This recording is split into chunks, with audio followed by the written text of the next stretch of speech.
नमस्कार दोस्तों, स्वागत है आपका उपनिषद एकेडमी में। दोस्तों, आज हम देखेंगे लेक्चर नंबर 49। ये लेक्चर हमारा है, टॉपिक है सामाजिक परिवर्तन से संबंधित प्रश्नों के बारे में। आज मॉर्निंग में हमने एक महत्वपूर्ण लेक्चर कवर किया था।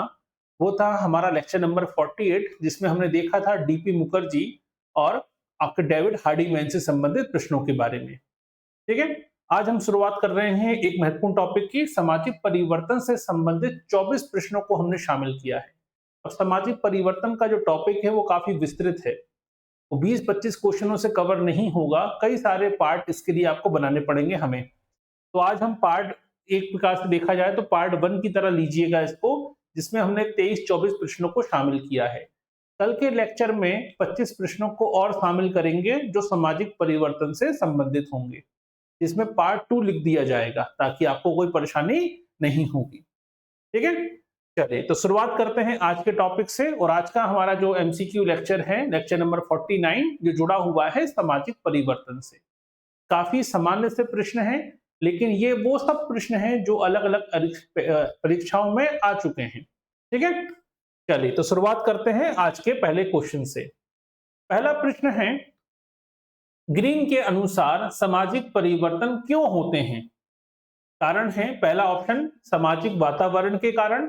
प्रत्येक समाज असंतुलन के दौर से गुजरता है, प्रौद्योगिकी के कारण या राजनीतिक कारणों से। तो प्रोफेसर ग्रीन ने सामाजिक परिवर्तन के लिए किन कारकों को अहम माना है? तो अगर आपने परिभाषा पढ़ी होगी सामाजिक परिवर्तन में प्रोफेसर ग्रीन की, तो उनका मानना यही था कि समाज में क्या होती है, समाज में हमेशा एक प्रकार का विभेदीकरण होता है, एक असमानता होती है। और इस असमानता को समानता में बदलने के लिए, संतुलन लाने की कोशिश करने के लिए जो प्रयास किए जाते हैं, उन्हीं प्रयासों के फलस्वरूप परिवर्तन समाज में देखने को मिलते हैं। तो हर समाज में एक असंतुलन के दौर से गुजरता है। हर समाज में आर्थिक आधार पर, सामाजिक आधार पर, राजनीतिक आधार पर असंतुलन विद्यमान रहता है। और हर समाज, हर राजनीति, हर सामाजिक व्यवस्था इस असंतुलन को बदलने की कोशिश करती है और समाज में संतुलन लाने का प्रयास करती है। इसके लिए जो प्रयास होते हैं, उन्हीं प्रयासों को सामाजिक परिवर्तन कहा जाता है। तो प्रोफेसर ग्रीन के अनुसार प्रत्येक समाज असंतुलन के दौर से गुजरता है, इसी कारण से समाज में परिवर्तन आते हैं। ठीक है, चलिए अगला क्वेश्चन देखिए। सामाजिक परिवर्तन के रेखीय सिद्धांत के समर्थक कौन है? सामाजिक परिवर्तन के रेखीय सिद्धांत के आपने पढ़ा ही होगा, चक्रीय सिद्धांत होता है और रेखीय सिद्धांत होता है। तो रेखीय सिद्धांत के समर्थक कौन हैं? यह प्रश्न कई बार पूछा गया है।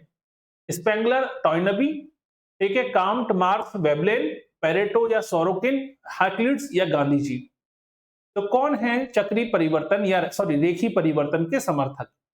तो रेखीय सिद्धांत क्या कहता है सामाजिक परिवर्तन का, कि जो समाज में परिवर्तन होता है वो एक निश्चित दिशा में आगे की ओर होता है, हमेशा, ठीक है, एक दिशा में होता है। यहाँ पर परिवर्तन में जो भी परिवर्तन हो रहा है वो उसकी पुनरावृत्ति नहीं होती है। इसे ही रेखीय सिद्धांत कहा जाता है। और इसके समर्थक कौन है? काम्ट, मार्क्स और वेबलेन। ये वो लोग हैं जो रेखीय परिवर्तन के रेखीय सिद्धांत के समर्थक हैं। लेकिन पेरेटो, सोरोकिन, स्पेंगलर, टॉयनबी, ये चारों कौन है? ये चारों ही चक्रीय सिद्धांत के समर्थक हैं। ठीक है, अगला क्वेश्चन देखिए। सामाजिक परिवर्तन में घड़ी की पेंडुलम की भांति उथल पुथल का सिद्धांत किसका है? इसने सामाजिक परिवर्तन को घड़ी के पेंडुलम की भांति बताया है और उथल पुथल से भरा हुआ बताया है।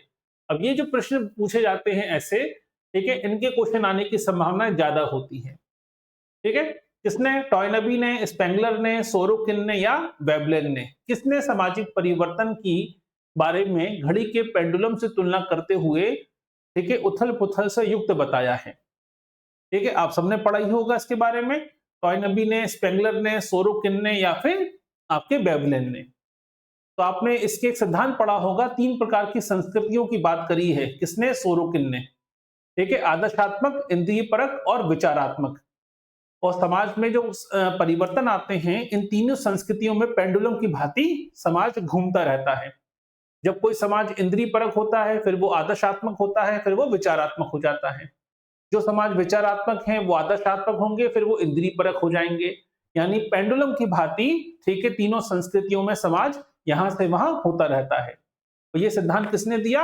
ये सिद्धांत दिया था सोरोकिन ने। ठीक है, अगला क्वेश्चन देखिए, ये किसका कहना है कि प्रगति वह है जो मानवीय सुख में वृद्धि करती है? तो आपने सामाजिक परिवर्तन के रूप या इसकी प्रक्रिया को पढ़ा होगा। उद्विकास, प्रगति, विकास, क्रांति, प्रसार, ये सभी क्या है? सामाजिक परिवर्तन के रूप हैं। तो सामाजिक परिवर्तन का एक महत्वपूर्ण रूप है प्रगति। और प्रगति के बारे में ये परिभाषा बड़ी सामान्य सी परिभाषा है और कई बार एग्जामों में पूछी जा चुकी है कि प्रगति वह है जो मानवीय सुखों में वृद्धि करती है। ये कथन किसका है? गुरविच और मूर का है, एस.सी. हैडन का है, लेस्टर वॉर्ड का है या थॉमस का है? ठीक है, ऐसे क्वेश्चन गलत नहीं होने चाहिए। कई बार याद पढ़ा भी होगा, याद रट्टा मान लीजिए ऐसे क्वेश्चनों को। तो प्रगति का मतलब, प्रगति वह है जो मानवीय सुख में वृद्धि करती है। यह कथन किसका है? लेस्टर वॉर्ड का स्टेटमेंट है। अगला क्वेश्चन देखिए, यहाँ पे आपसे क्वेश्चन पूछा गया है, सामाजिक परिवर्तन से जुड़ी किताबों के जोड़ी बनाने वाला क्वेश्चन है। Social and cultural dynamics, mind and society, study of history, the decline of the west. ये वेस्ट यहां पे लिखना भूल गया हूं मैं, डिक्लाइन ऑफ द वेस्ट। ठीक है, तो सोशल एंड कल्चर डायनेमिक्स किसकी रचना है? ये मालूम होना चाहिए। माइंड एंड सोसाइटी एक किताब है, माइंड, सेल्फ एंड सोसाइटी, वो हार्वर्ड मीड की किताब है। ये माइंड एंड सोसाइटी है। ए स्टडी ऑफ हिस्ट्री और the decline of the west. ठीक है, पहली बात तो सोशल और कल्चरल डायनेमिक्स जो है वो सोरोकिन की किताब का नाम है, ये आपको मालूम ही होगा। यानी ए का क्या हो गया? ए का हो गया 2।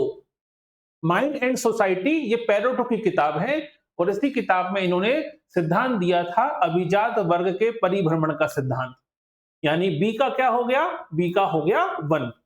ए स्टडी ऑफ हिस्ट्री ये टॉयनमी की किताब है, यानी सी का हो गया 4 और आखिरी में डी का हो गया 3, क्योंकि the decline of the west Spengler की किताब का नाम है। स्पेंगलर ने 8 सभ्यताओं का अध्ययन करके the decline of the west का विचार रखा था और बताया था कि पश्चिमी सभ्यताओं के पतन का वक्त आ चुका है। तो ए का 2, बी का 1, सी का 4, डी का 3, यानी 2 1 4 3, ये इसका सही आंसर होगा। ठीक है, तो 2 1 4 3 यानी ऑप्शन नंबर बी इसका सही आंसर है। अगला क्वेश्चन देखिए, फिर से जोड़ी बनाने वाला प्रश्न आया है। यहां से परिभाषाओं से प्रश्न पूछा जा सकता है। तो निश्चित दिशा में होने वाला परिवर्तन प्रगति, बाह्य दिशा में होने वाला परिवर्तन, सदैव ऊपर की ओर होने वाला परिवर्तन और अचानक होने वाला परिवर्तन। ठीक है, नमस्कार दिशा जी, सभी लोगों को नमस्कार, गुड इवनिंग। क्लियर हुआ यहां तक? तो निश्चित दिशा में होने वाला परिवर्तन क्या कहलाता है? बाह्य दिशा में होने वाला परिवर्तन क्या है? सदैव ऊपर की ओर होने वाला परिवर्तन क्या है? और अचानक होने वाला परिवर्तन क्या है? तो आज हमने सुबह मॉर्निंग में क्लास करी थी सामाजिक परिवर्तन के स्वरूपों की।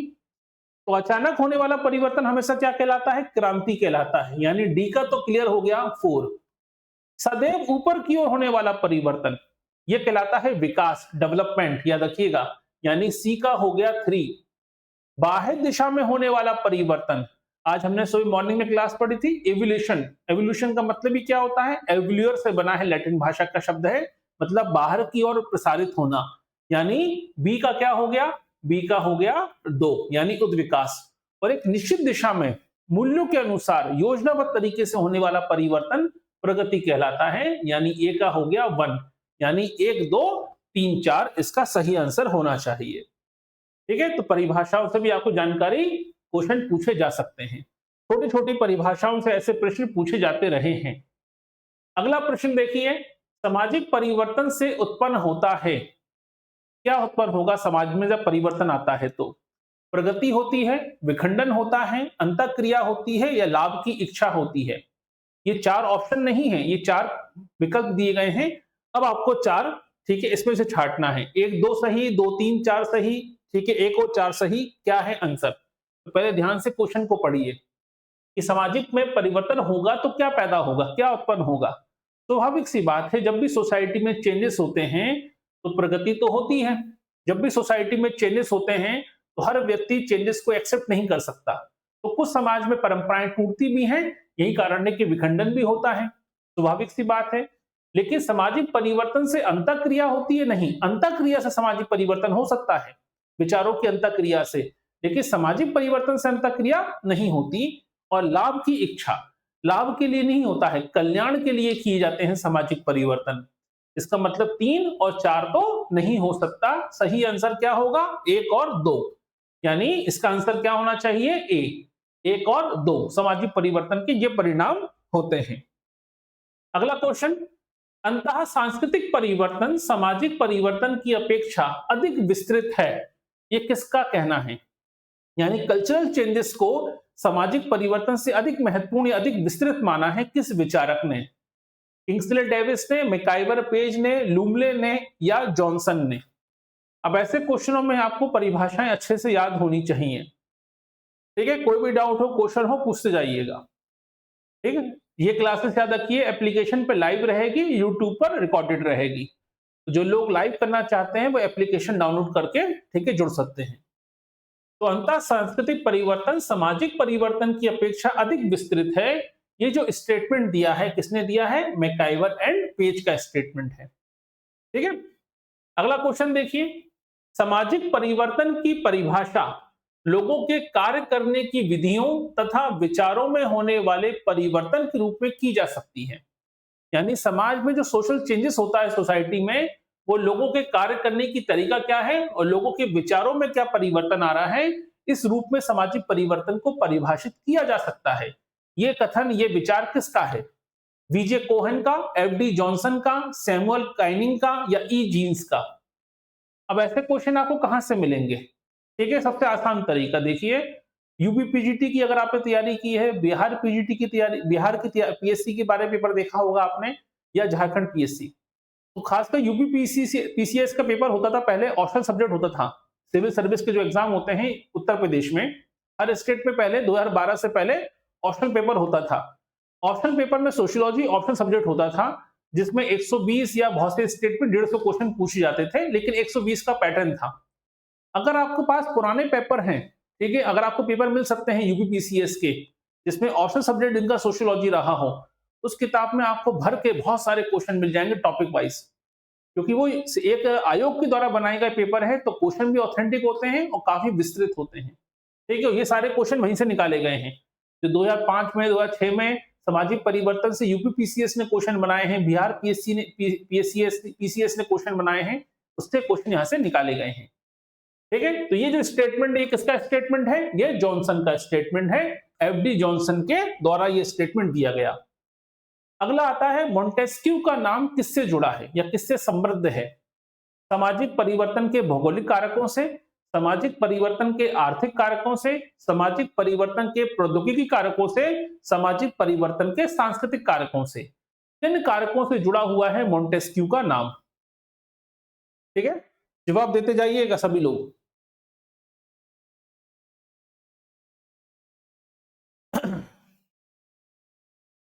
तो मोंटेस्क्यू का नाम किससे जुड़ा हुआ है? याद रखिए, मोंटेस्क्यू ने सामाजिक परिवर्तन में सबसे अहम कारक माना है, वो है भौगोलिक कारकों को। याद रखिएगा, यही कारण है कि सामाजिक परिवर्तन के भौगोलिक कारकों से जुड़ा हुआ है मोंटेस्क्यू का नाम। अगला है, सामाजिक परिवर्तन में समाहित है, किस चीज को हम सामाजिक परिवर्तन में शामिल करेंगे? सामाजिक संरचना में होने वाला परिवर्तन, सामाजिक व्यवस्था में होने वाला परिवर्तन, सामाजिक प्रकारों में होने वाला परिवर्तन या उपयुक्त सभी में होने वाला परिवर्तन? तो हमने एक याद रखिएगा, जो सुबह कल का लेक्चर था उसमें हमने पढ़ा भी था कि सामाजिक परिवर्तन की जब क्षेत्रों की बात होती है, तो याद रखिए सामाजिक परिवर्तन के क्षेत्रों में संरचना, व्यवस्था, प्रकार और सामाजिक संबंध, चारों क्षेत्रों को शामिल किया जाता है।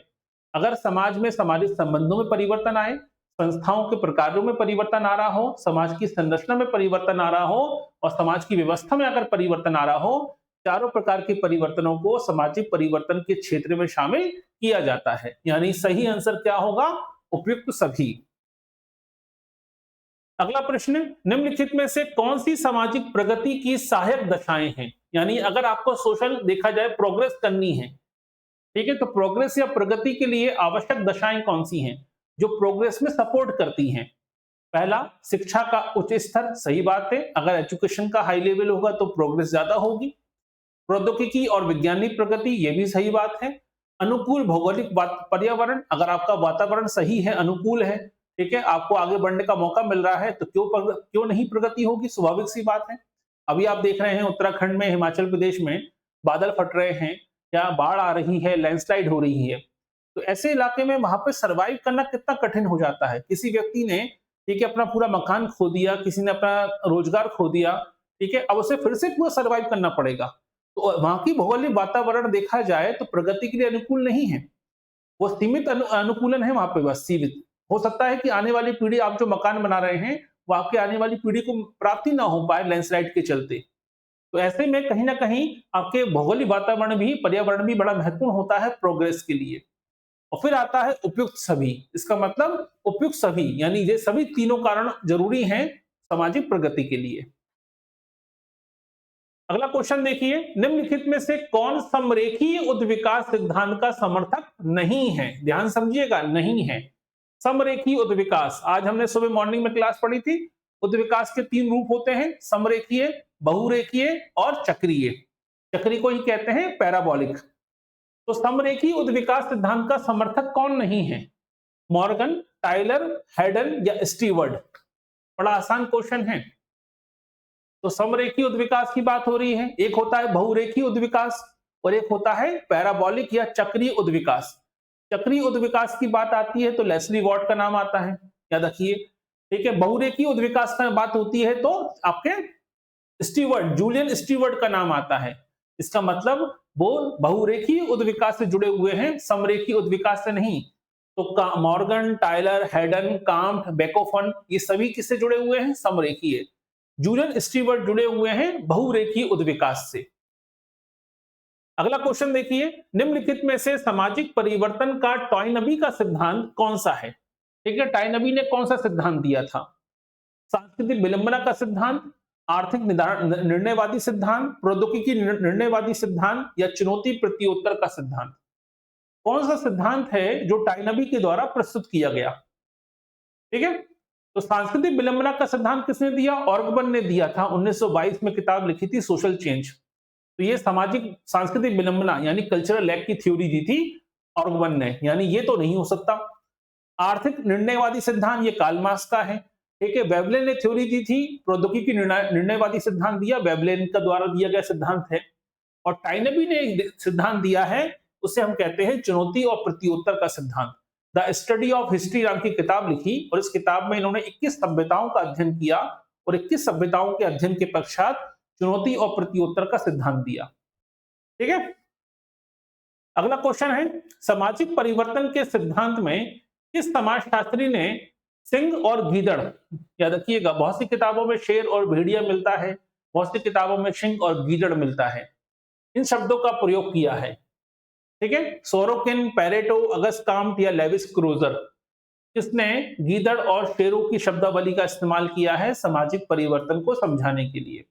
बहुत सी किताबों में शेर और भेड़िया मिलता है, बहुत सी किताबों में शेर और गीदड़ मिलता है।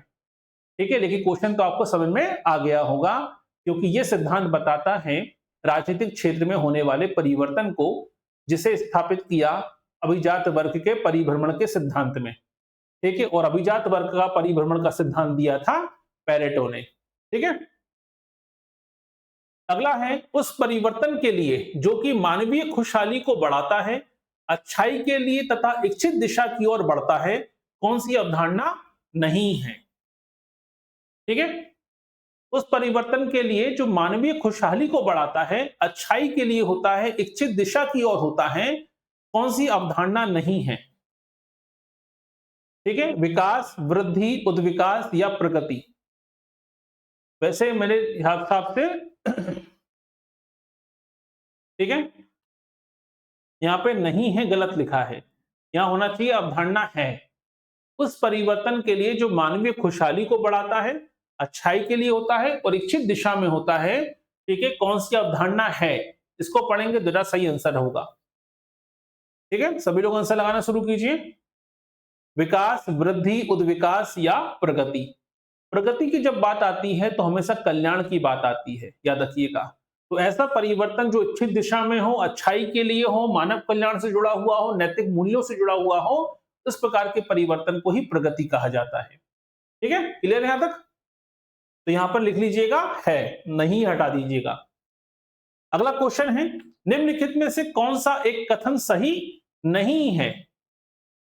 सामाजिक परिवर्तन अनिवार्यता एक परिवर्तन की प्रक्रिया है जिसमें परिवर्तन की गुणवत्ता का कोई प्रश्न नहीं जुड़ा है।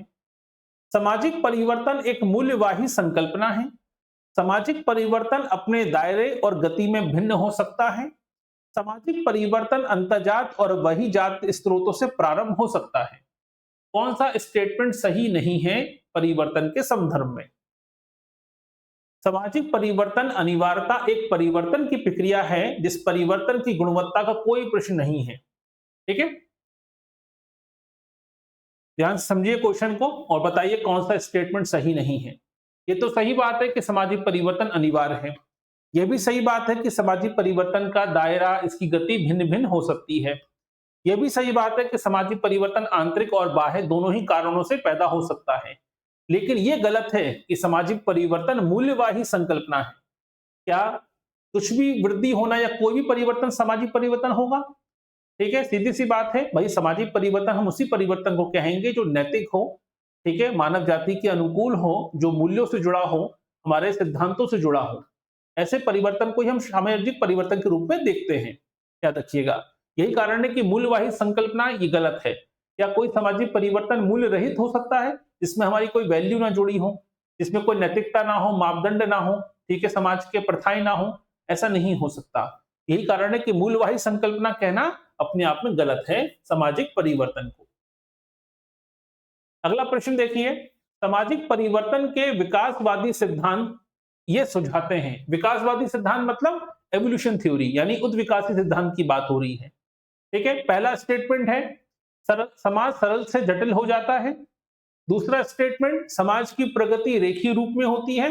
और तीसरा स्टेटमेंट, समाज में परिवर्तन विभेदीकरण की प्रक्रिया के द्वारा होता है। यहाँ विकासवादी सिद्धांतकारों की सोच को बताना है आपको, जो उद्विकासी सोच का समर्थन करते हैं।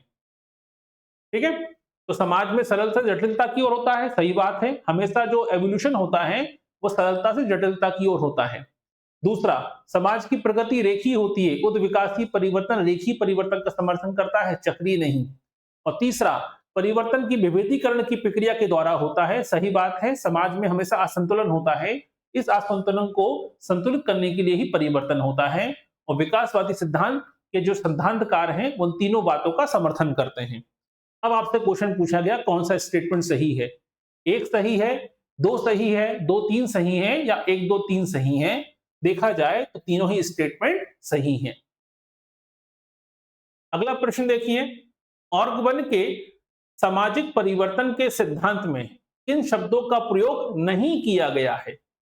तो ऑर्गन का आपने सामाजिक परिवर्तन का सिद्धांत पढ़ा ही होगा, सीधी सी बात है। ठीक है,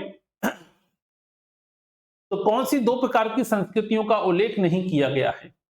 ठीक है, सीधी सी कौन सी संस्कृति का इस्तेमाल नहीं किया गया है? भौतिक संस्कृति, अनुकूलनात्मक संस्कृति, चेतनात्मक संस्कृति या विचारात्मक संस्कृति? ऑर्गन ने सिद्धांत दिया था सांस्कृतिक विलंबना का सिद्धांत, 1922 में किताब लिखी समाज आपके सोशल चेंज, सामाजिक परिवर्तन। तो सोशल चेंज नाम की किताब में इन्होंने ये कहा कि समाज में दो प्रकार की संस्कृति होती है, भौतिक संस्कृति और अनुकूलनात्मक यानी अभौतिक संस्कृति। ठीक है, ये दो संस्कृतियों की तो बात करी है ऑर्गन ने, लेकिन चेतनात्मक संस्कृति और विचारात्मक संस्कृति ऑर्गन का विचार नहीं है, ये विचार है सोरोकिन का। सोरोकिन ने समाज में संस्कृतियों, पूरे समाज में तीन प्रकार की संस्कृतियों का उल्लेख किया है, चेतनात्मक संस्कृति, विचारात्मक संस्कृति और आदर्शात्मक संस्कृति। इसका मतलब ऑर्गन से जुड़ा हुआ नहीं है तीन और चार, केवल एक और दो ही शामिल हैं, याद रखिएगा। ठीक है, इसका मतलब सही आंसर क्या होगा? केवल एक और दो। ठीक है, टाइनोबी ये विचार है ऑर्गन की संस्कृति के संदर्भ में। अगला क्वेश्चन है, सामाजिक परिवर्तन प्रगति की पूर्वापेक्षा है। सही बात है, स्वाभाविक सी बात है। अगर आपको प्रगति करनी है तो सामाजिक परिवर्तन के लिए तैयार रहना होगा। किसी भी तरह का सामाजिक परिवर्तन प्रगति ला सकता है? नहीं, प्रगति तभी आती है जब वो मानव कल्याण से जुड़ी हो, हमारी इच्छित दिशाओं के अनुसार हो, और जिसमें पूरे समाज का कल्याण जुड़ा हो, अच्छाई की भावना से जुड़ी हुई हो। हर प्रकार का परिवर्तन सामाजिक परिवर्तन या प्रगति नहीं हो सकता। यानी आर तो सही नहीं है, लेकिन ए सही है, यानी ऑप्शन नंबर सी इसका सही आंसर है। अगला क्वेश्चन देखिए, सामाजिक परिवर्तन के स्रोतों को बहिर्जात और अंतःजात में के रूप में किसने वर्गीकृत किया है? रॉस्क ने, मर्टन ने, सोरोकिन ने या ऑर्गबन ने? अब ये क्वेश्चन कई बार पूछा जा चुका है। ठीक है, एमबीपीएससी का जो पेपर होता था 2012 से पहले स्टेट सिविल सर्विस के एग्जाम में, उसमें ये क्वेश्चन पूछा गया था। ठीक है, जिसमें ऑप्शन सब्जेक्ट होते थे जिन लोगों के सोशियोलॉजी, वो लोग इस टॉपिक को ज्यादा पढ़ते थे। 120 क्वेश्चन आते थे सोशियोलॉजी के। ठीक है, तो आपके स्टेट में भी अगर इससे 2012 से पहले के पुराने के पेपर अगर आपको मिल जाएं तो आपको बहुत अच्छे ऑथेंटिक क्वेश्चन मिल सकते हैं। ठीक है, तो सामाजिक परिवर्तन के स्रोतों को बहिर्जात और अंतर्जात के रूप में किसने स्थापित किया है या किसने वर्गीकृत किया है, क्लासिफाई किया है? सही आंसर आएगा सोरोकिन ने। ठीक है, ऐसे क्वेश्चनों को याद कर लीजिए, गलती वापस फिर से नहीं होनी चाहिए। अगला क्वेश्चन, निम्नलिखित में से किसने सामाजिक परिवर्तन की प्रक्रिया का विश्लेषण 3 सांस्कृतिक मानसिकताओं के मध्य उतार चढ़ाव के रूप में किया है? अब कितनी? 3 सांस्कृतिक। अभी तक कितनी बार पढ़ चुके होंगे अभी तक आप इस शब्द को? बार बार मैं कई बार रिवाइज कर चुका हूं। तो 3 सांस्कृतिक मानसिकताओं के मध्य उतार चढ़ाव के रूप में, यानी पेंडुलम, अभी पढ़ा था हमने, याद रखिए 3 संस्कृतियों की बात हुई थी।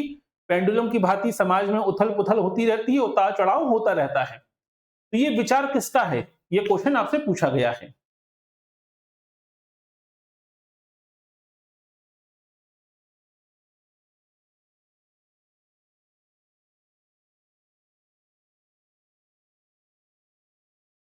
हाँ दिशा जी, क्वेश्चन क्या है आपका? प्रश्न क्या है, क्लियर कीजिए।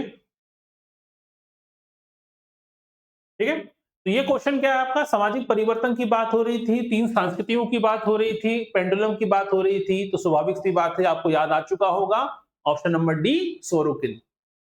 ठीक है, आदर्शात्मक संस्कृति, विचारात्मक संस्कृति, इंद्रिय परक संस्कृति। अब आते हैं, वापस देखिए, सही मिलान वाला क्वेश्चन आया है।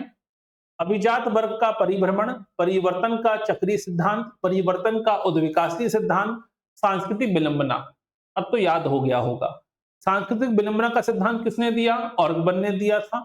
अभिजात वर्ग के परिभ्रमण का सिद्धांत किसने दिया? पेरेटो ने दिया। यानी ए का क्या हो गया? 2। परिवर्तन का चक्रीय सिद्धांत किसने दिया? और उद्विकासीय सिद्धांत किसने दिया? उद्विकासीय सिद्धांत को समाजशास्त्र में उद्विकास को जोड़ने वाले व्यक्ति थे कौन? Harvard Spencer. यानी ये हो गया 3, सांस्कृतिक विलंबना हो गया 4, और ये परिवर्तन का सोरोकिन का सिद्धांत है, चक्रीय सिद्धांत के समर्थक रहे हैं। यानी 2, 1, 3, 4। ठीक है, तो 2, 1, 3, 4 यानी ऑप्शन नंबर सी इसका सही आंसर है। तो ये थे केवल 24 क्वेश्चन, लेकिन ऐसा नहीं है कि सामाजिक परिवर्तन इन 24 क्वेश्चन से टॉपिक कवर हो जाता है। सामाजिक परिवर्तन पे तो आप 100-150 क्वेश्चन करेंगे तब जाके सामाजिक परिवर्तन वाला टॉपिक कवर हो पाएगा। तो आज हम लेक्चर नंबर 49 तक पहुंच चुके हैं। कल हमारा 50वां लेक्चर होगा, ठीक है, एमसीक्यू सीरीज में, और कल भी हम सामाजिक परिवर्तन वाले टॉपिक को ही पढ़ेंगे, और कल भी हम 25 क्वेश्चन और नए 25 क्वेश्चन सॉल्व करेंगे सामाजिक परिवर्तन से संबंधित। ठीक है।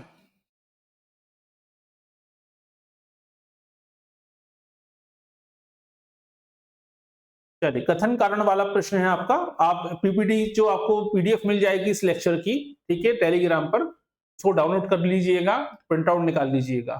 ठीक है, और जो आपको क्वेश्चन हो उसको व्हाट्सएप कर दीजिएगा, जिस क्वेश्चन में आपको डाउट हो उस क्वेश्चन पे अगले लेक्चर में डिस्कशन कर लिया जाएगा। ठीक है, और जो भी लोग जुड़ना चाहते हैं, क्योंकि जो लोग एप्लीकेशन पे जुड़े हुए हैं वो तो कोर्स है ही उनके पास, और जो लोग अगर किसी भी कोर्स को ज्वाइन करना चाहते हैं तो वो 10 तारीख की रात की 12 बजे तक हमसे जुड़ सकते हैं, ऑफर का लाभ ले सकते हैं 30% फीस पर। किसी भी प्रकार का कोर्स आप ज्वाइन करेंगे 30% फीस आपकी अपने आप कम हो जाएगी, लेकिन 10 तारीख के बाद ऐसा कोई ऑफर अब नहीं चलेगा। ठीक है, बहुत से लोग सोचते हैं कि धीरे धीरे फीस कम होती जाएगी, नहीं, फीस बढ़ती ही जाएगी, कम नहीं होगी, याद रखिए। ठीक है, बहुत से लोग इंतजार करते हैं पहले आराम से कि भाई सब कुछ कर लें, देख लें, ठीक है, 4-5 जगह से देख लें, सब कुछ कर लें, या बड़ी संस्थान से जुड़ जाएं।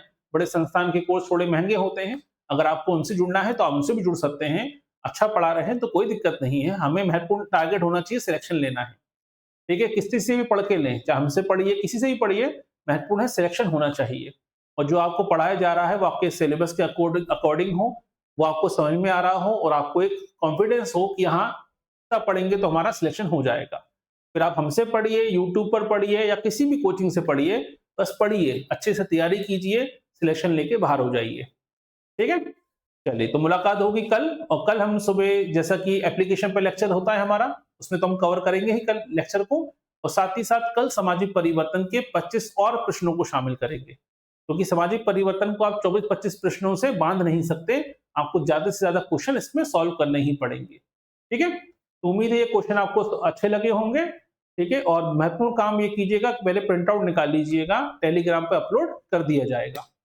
तो मुलाकात होगी कल। कोई दिक्कत इसमें, कोई भी क्वेश्चन हो तो पूछ लीजिए। कल मॉर्निंग में कौन सा टॉपिक होगा? ठीक है, कल मॉर्निंग में एक महत्वपूर्ण टॉपिक होगा आपका, आपके सिलेबस में जो पीजीटी के सिलेबस में शामिल किया गया है, केवल झारखंड पीजीटी में है और किसी पीजीटी में शामिल नहीं है।